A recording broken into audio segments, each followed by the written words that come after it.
बाबा साहब डॉक्टर भीमराव अम्बेडकर जी ने कहा था कि अगर सामाजिक क्रांति के साथ साथ राजनीतिक क्रांति होती है तो उससे ज़िंदगी में और ही परिवर्तन आता है, हर व्यक्ति के जीवन में और ही बदलाव आते हैं। अगर व्यक्ति के जीवन में सामाजिक क्रांति नहीं हो रही, सिर्फ राजनीतिक क्रांति हो रही, तो सिर्फ उसमें व्यक्ति के जीवन में कोई बदलाव नहीं आएगा। सिर्फ वो व्यक्ति राजनीतिक में तो चला जाएगा और सामाजिक में वैसा का वैसा रहेगा। और राजनीतिक जब तक सामाजिक क्रांति नहीं आएगी, जब तक समाज के बारे में जानकारी नहीं होगी, तब तक उस राजनीतिक का कोई महत्व नहीं होगा। दोस्तों, शूद्र अतिशूद्र राजनीतिज्ञ होने चाहिए। इसका अर्थ क्या है यह हम आप लोगों को बताने वाले हैं इस वीडियो में। कोई वाल्मीकि इस देश का प्रधानमंत्री या राष्ट्रपति बने, ऐसी कामना महात्मा गांधी जी ने की थी और अछूतों ने शासनकर्ता जमात बनने चाहिए, ऐसी कामना बाबा साहब डॉक्टर भीमराव अम्बेडकर जी ने की थी। लेकिन इन दोनों महापुरुषों के समानार्थी कथनों में मूलभूत और तात्विक फ़र्क यह है कि माननीय महात्मा गांधी जी के इच्छा पर बनने वाला अछूत प्रधानमंत्री नाम का किंग होगा और किंग मेकर सवर्ण ही होंगे। इसलिए किंग मेकर वर्णों ने बनाया हुआ मूल निवासी बहुजनों का प्रधानमंत्री सवर्णों के ही हित की रक्षा करेगा, अन्यथा वह एक दिन भी सत्ता में बने नहीं रह सकता है। हमारे मूल निवासी के मुख्यमंत्री के रूप में बहुत सारे किंग हुए, लेकिन अपने समाज के लिए कुछ भी काम के साबित नहीं हुए। और जब जब उन्होंने अपने समाज के हित में फैसले लेने चाहे, तब तब उन्हें कुर्सी त्यागने पर मजबूर किया गया या फिर सत्ता से बेदखल कर दिया गया।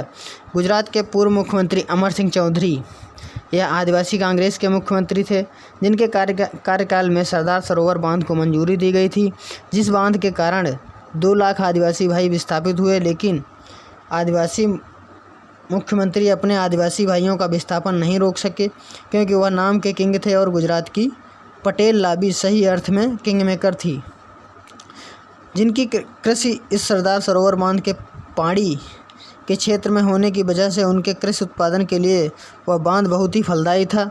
इसलिए वह अपने आदिवासी भाइयों के लिए कुछ भी नहीं कर सके। 1985 में माधवराव सोलंकी अन्य पिछड़े वर्ग के गुजरात के मुख्यमंत्री थे।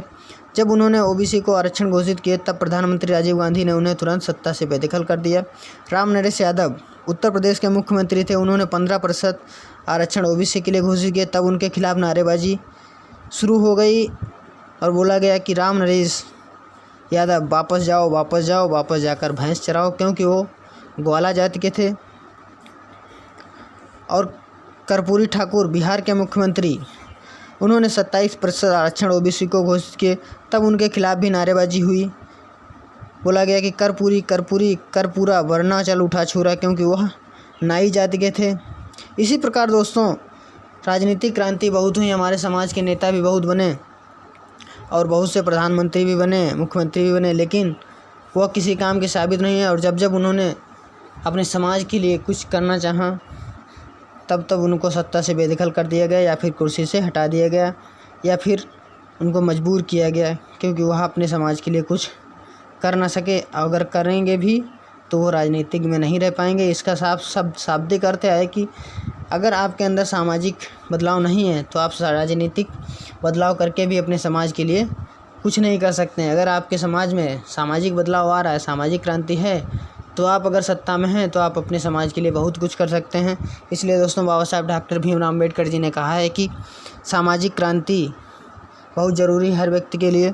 अगर आप विदाउट सामाजिक क्रांति के राजनीतिक क्रांति आती है तो उसका कोई महत्व नहीं रहता है जीवन में, और उससे आप अपने समाज का भला नहीं कर सकते हैं। इसलिए दोस्तों, सबसे पहले आपका निवेदन है कि आप अपने समाज में, अपने समाज के लिए कुछ करें, अपने समाज में जागृति पैदा करें, अपने समाज को जागरूक करें, जिससे कि समाज में सामाजिक क्रांति हो सके। जैसा कि दोस्तों, इस समय भी आप देख सकते हैं कि अपने मूल निवासी भाई राजनीतिक में होने के बावजूद भी अपने समाज के लिए कुछ खास नहीं कर पा रहे हैं। जैसे कि अपने राष्ट्रपति रामनाथ कोविंद जी हैं, बस राजनीतिक में होते हुए भी अपने समाज के लिए कुछ करना चाहें तो भी कुछ नहीं कर पा रहे हैं, क्योंकि वो सिर्फ नाम के ही किंग हैं और किंग मेकर सवर्ण जाति के लोग हैं। उनको बस कुर्सी पे बिठाया गया है कि आप एक मूल निवासी हैं, जिससे ये ना कहे कोई कि कोई भी मूल निवासी सत्ता में नहीं है, प्रधानमंत्री नहीं है, सिर्फ वो दिखावे के लिए है। अगर ऐसा कुछ होता, अगर वो उनके अंदर भी सामाजिक क्रांति होती, सामाजिक बदलाव होते, अगर वो भी कुछ समाज के लिए करना चाहते, तो आज हम लोगों का हालत इस तरह नहीं होता। हमारा जो आरक्षण का मुद्दा है, हमेशा उस पर कुछ न कुछ बोला जाता रहता है, उठता रहता है, लेकिन अपने जो राष्ट्रपति जी हैं वो कभी कुछ नहीं बोलते हैं कि आरक्षण के बारे में क्या होना चाहिए, क्या नहीं होना चाहिए। सिर्फ सवर्ण जाति के जो लोग हैं उनको पता है कि आरक्षण के बारे में अगर हम कुछ बोलेंगे तो ये अपने जो राष्ट्रपति जी हैं ये कुछ नहीं बोलेंगे, क्योंकि ये अपने ही व्यक्ति हैं। अगर ये बोलेंगे तो इनको हम लोग कुर्सी से हटा देंगे। इसलिए दोस्तों, आपसे निवेदन है कि राजनीतिक करना बुरी बात नहीं है, लेकिन राजनीतिक के साथ में समाज में सामाजिक बदलाव भी लाना बहुत ज़रूरी है। इससे ये होगा कि आप अपने समाज के लिए कुछ कर सकेंगे और राजनीतिक का भी लाभ उठा सकेंगे। इसलिए दोस्तों, इस वीडियो को ज़्यादा से ज़्यादा शेयर कीजिए अपने दोस्तों के साथ में, ताकि हर किसी को यह पता चले कि राजनीतिक क्रांति के साथ साथ में सामाजिक क्रांति